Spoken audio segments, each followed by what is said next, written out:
Who's your favorite customer to sit with? Your favorite type of person to sit with? A type, B type? My favorite type, Yeah. I love smart people, number one, but I hate engineers. So I'll just get into like just people that are just open-minded. Yes. It could be any race, any person. I like D's. You know, you ever see that disc profiling? Dominant people. Oh. I like the guy that's like, number one, like, all right, what do you got? Like, tell me right off the bat. Like, Yeah, don't, real don't A-type cut to person. the- Right? Yeah, because I'm a D. Right. Right? I can't stand sympathetic people. The people you got to just sit there and talk to for 3 hours about their divorce and their dog. And God. I can't relate to those people. Right. I have no sympathy myself. So it's like, Right. and then the eyes, the influential people. I love influential people and I love concise people. Can you break that down? What do you mean by influential people? Influential people, like those are your Mother Teresas. Like those are the people that like they inspire you and you inspire them, right? So like, you could just sit there and just have conversations about inspiration. Why do you think you like them so much? Is it like an exchange of, hey, you like helping people, I'm here to help you? Yeah, like it's about who you are and who you can relate to better, right? I'm a very inspirational person. I'm also a high D, like, your Donald Trumps or your cops and your firemen, like these type of just straightforward people. And I'm very influential too. I have a story to tell. Right. I could be very concise if I have to be, but sympathetic I cannot. Right? So it's like those aren't the people you hit home runs with. Yeah, those are not the people. Me, I just like people who have an actual open mind and who are willing to let me help them. So a lot of times with a D personality, I can have trouble sometimes because I feel like they think that I'm trying to take advantage and like change their ways. But when people are open and willing to let me show them how I can actually help them, those people usually, once I explain the program to them, they're like, oh, wow, this guy's really going to hook it up. And I have a lot of success with that. So with that D, right?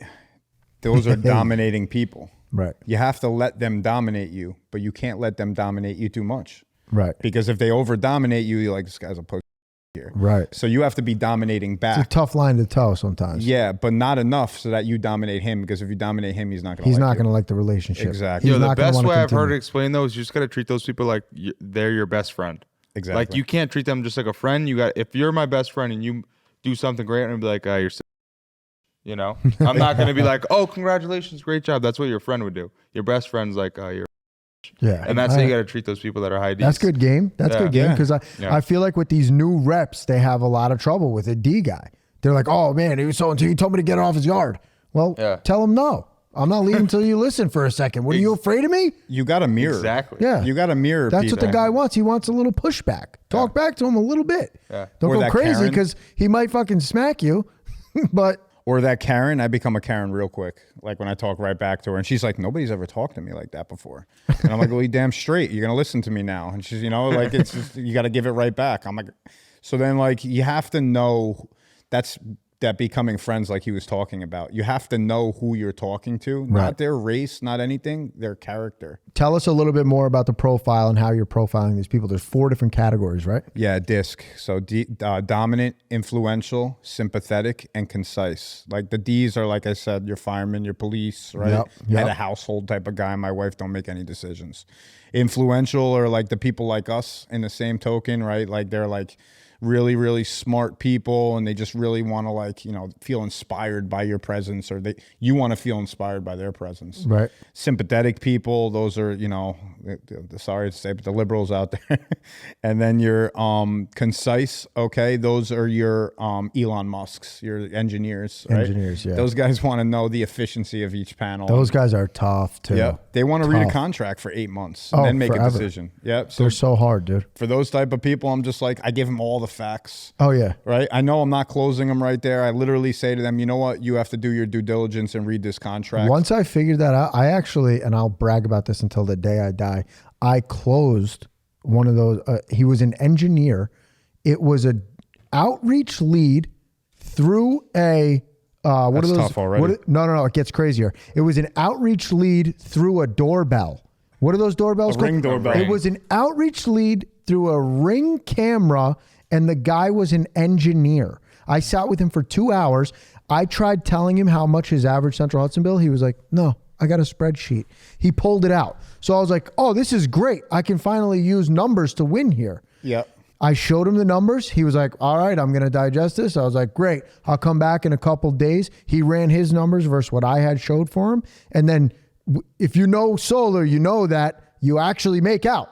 If it's a good house and it was a great house, you start saving crazy money. He ran the numbers. Guy went solar. You must have wowed this guy with information. It's funny you said that because I got my first Ring doorbell freaking sale the other day. I used to avoid those things. I used to have to do the knock. Yeah. And then I realized, I'm like, wait a minute. If I ring this doorbell, it goes right to their phone. We could just have a conversation right here. Now, yeah. And now I ring every Ring doorbell and just talk to people. I do. I hate Ring doorbells. Especially when people are rude. You know what they do is they ring it and then they'll be like, hey, what do you want? And if I get a what do you want, I'll just... So when he comes home, he thinks his fucking doorbell's broken. Fuck those guys. What do you want? How do you talk to people like that? The conversation normally went that way. Like I was talking, he was like, wait, you cut out for 20 minutes. I had to wait for the thing to load for the conversation to come back, and I had to do it all over. And it ended up just turning into like, hey, when are you going to be around? I could talk to you in person. The guy's like, all right, this thing's not fucking working. Like, let's meet. So, and then it worked into a sale. Never did it before, but... So yeah, getting back into like those characters, right? That's how you make friends with people. Yeah. Right? Is knowing who you relate with best and knowing how they work. So and what triggers them.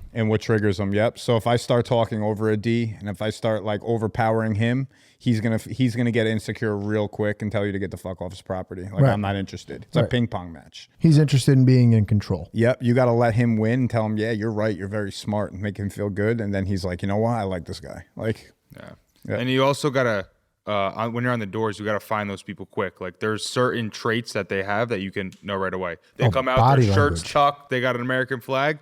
You know that motherfucker's in direct. the first 8 seconds. Like I'm already going through those patterns in my head, walking up. Like, oh, I see a Prius. This is gonna be a sympathetic. Like, oh, I see a Ford truck. Like I'm gonna like this guy, right? Like, and you just kind of already imagine it, and you put yourself into that zone. This is a performance.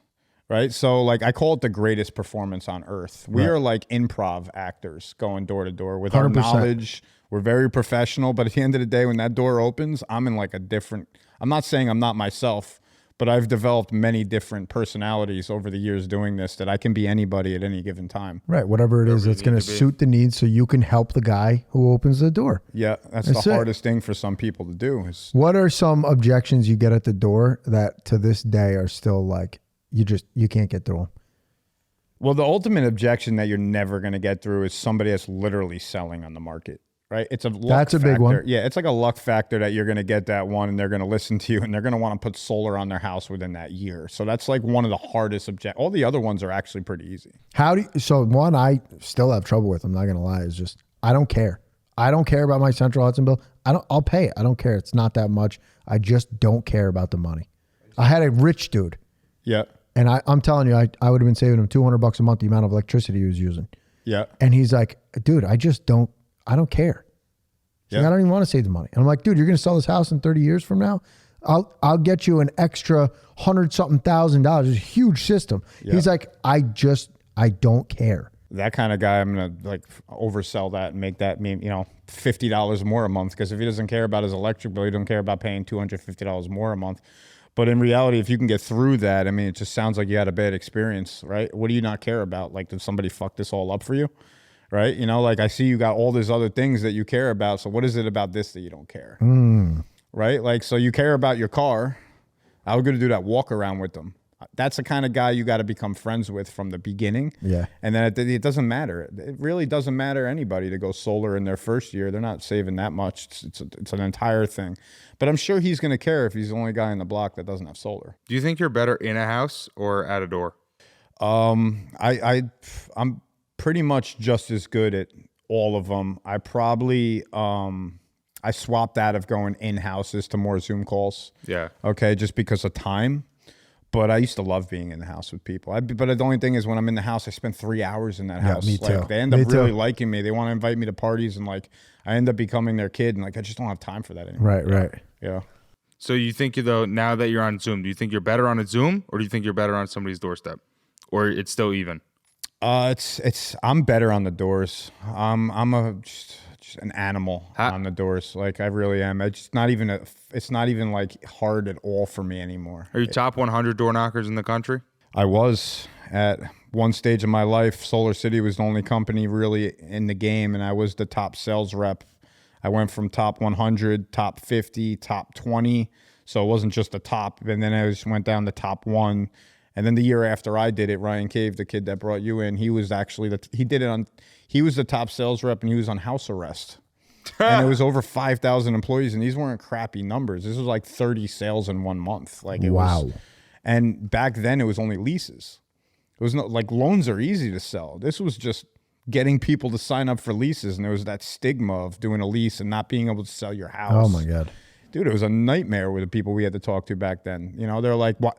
Why should I do this? Nobody else has it, right?" Like, now everybody has solar, so it's like they can't even use that anymore. But it was hard.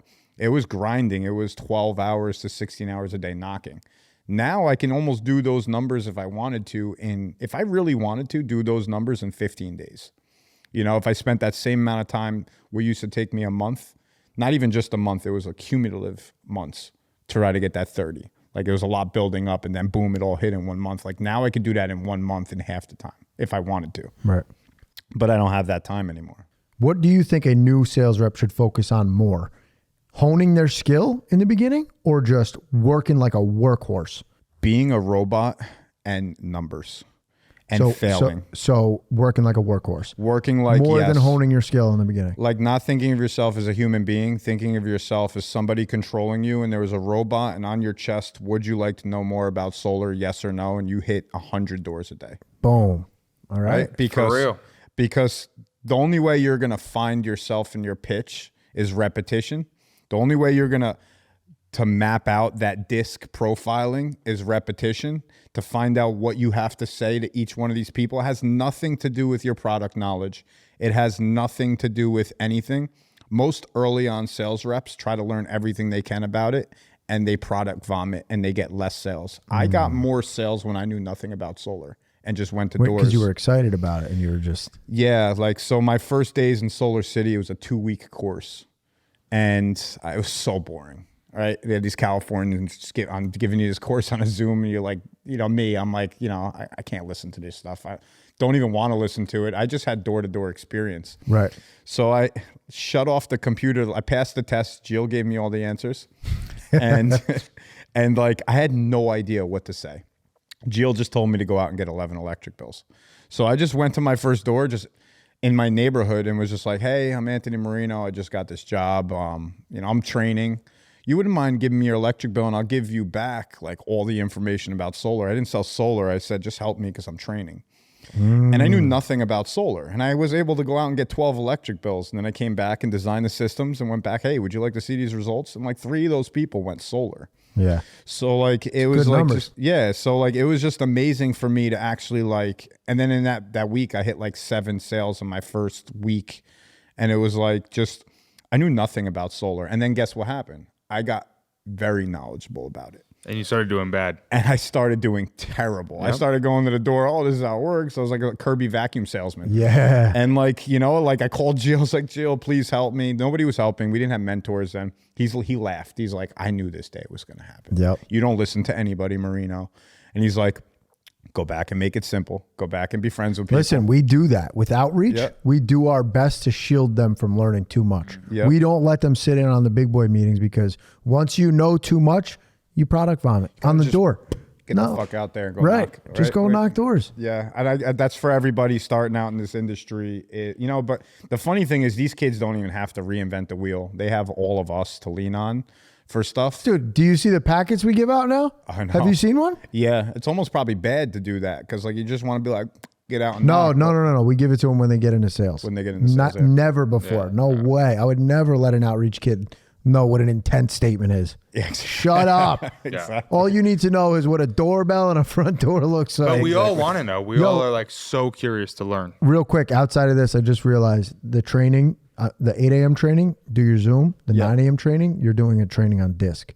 Okay. Very important. Yeah, I don't know. I'm surprised. They do it different. Like I went to another state in Texas. They call them like animals.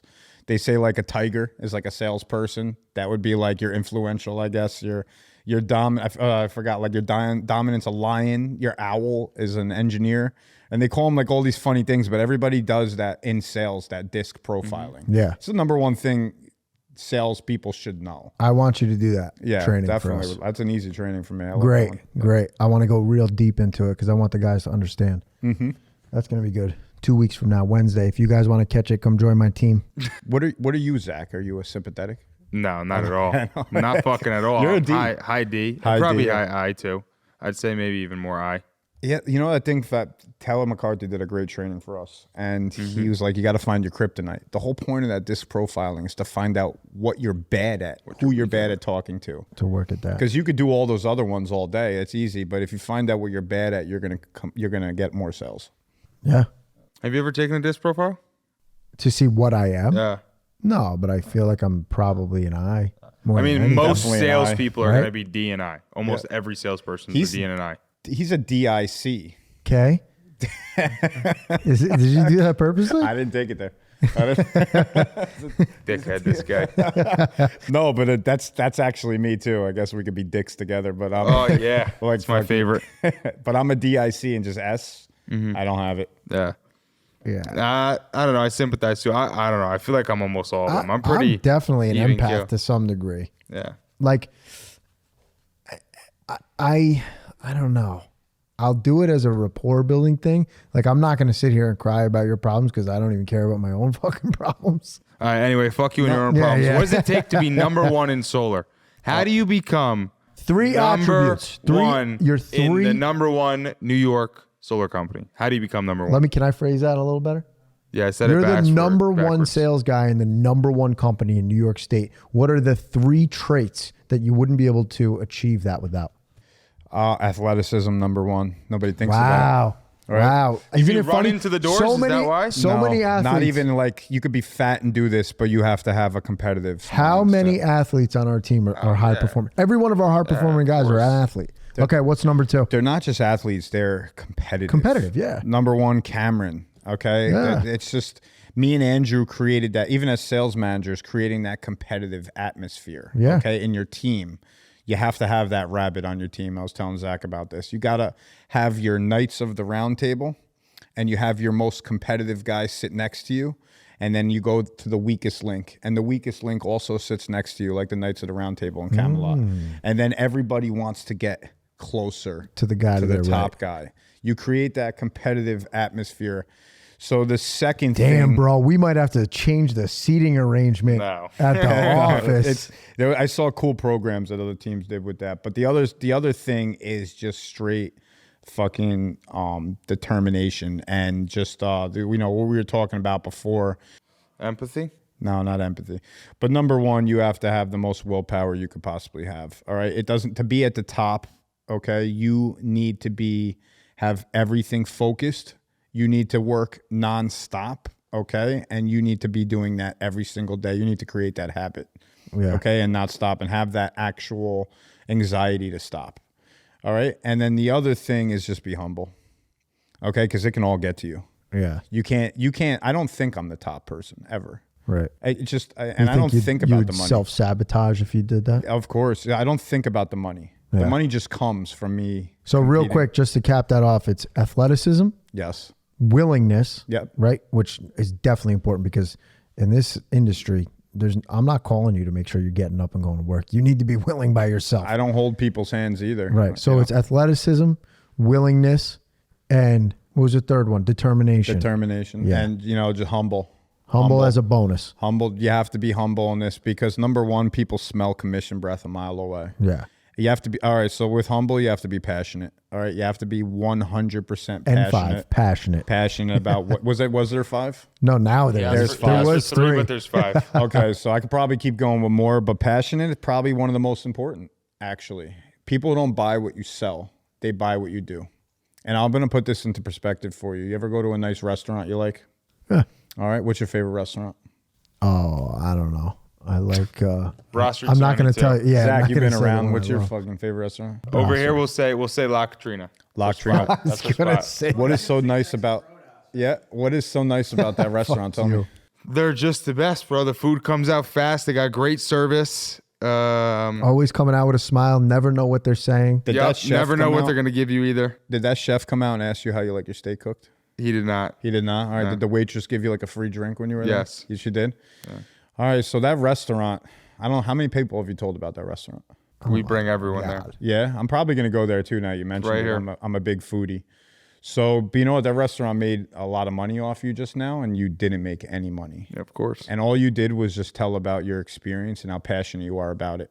And you know what? That's all sales are.